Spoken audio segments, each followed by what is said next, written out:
Hello good morning सबैमा। आज चाहिँ म थोरै फरक लुक्समा आएको छु है। जुङ्गासुङ्गा फालेर अब दसैँ आयो, दसैँले मध्यनजर गर्दै जुङ्गा पनि काट्यो होइन।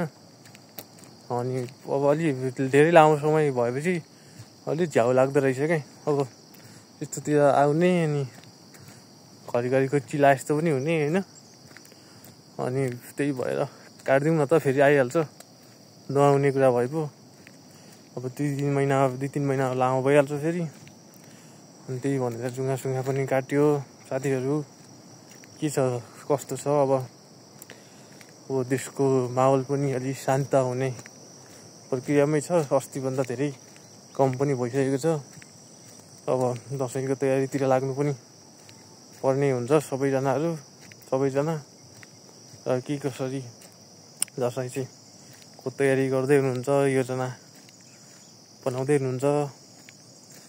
अब नजिकै छ दसैँ पनि। अनि आज चाहिँ अब यस्तै कुराहरू चाहिँ अब भिडियोहरू पनि अपलोड गरेको थिएन 3-4 दिनदेखि। अनि विशेष अब कार्य व्यस्तताले नभ्याएर पनि हो। र अब चाहिँ भिडियोहरू पनि अलिअलि गर्दै जाउँ यसो। बिहान चाहिँ मर्निङ वाकलाई नै विशेष फोकस चाहिँ गरिराखेको छु होइन। मर्निङ वाक चाहिँ प्रत्येक दिन कन्टिन्यू भइरहेछ। बिहान मर्निङ वाक, बेलुका इभिनिङ वाक चाहिँ कन्टिन्यू नै भइरहेछ। त्यसलाई चाहिँ कुनै ग्याप छैन, कुनै एक्सक्युज छैन। तर अब भिडियोहरू चाहिँ अलि भनेकोलाई गर्न भ्याइन्न। अनि त्यही भएर मात्रै रोकिएको हो। अरू त्यस्तो कुराहरू चाहिँ केही छैन।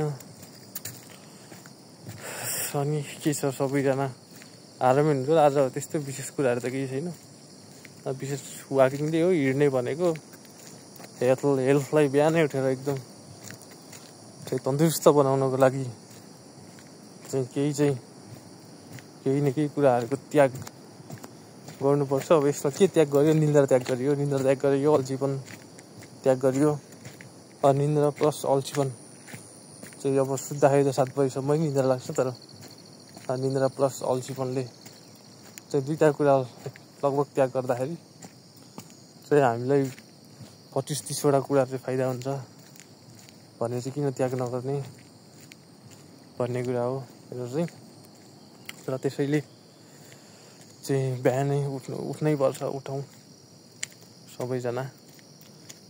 यो चाहिँ मेरो भ्लग चाहिँ होइन।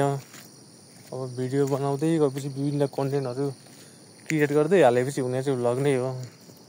र पनि विशेष साधारण अनौपचारिक कुराहरू मात्रै हो यो होइन। अब